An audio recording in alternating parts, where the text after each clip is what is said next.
Sakina mana bayawan siapa? Angga nampur lagi deh. Dah orang mana na thai jeng micin na itu. Nama cikan? Kita deman cia.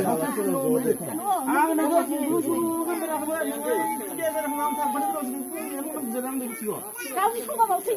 Nunggu nak pulau? Namun kudu kuning lah, tu bayar sampai nak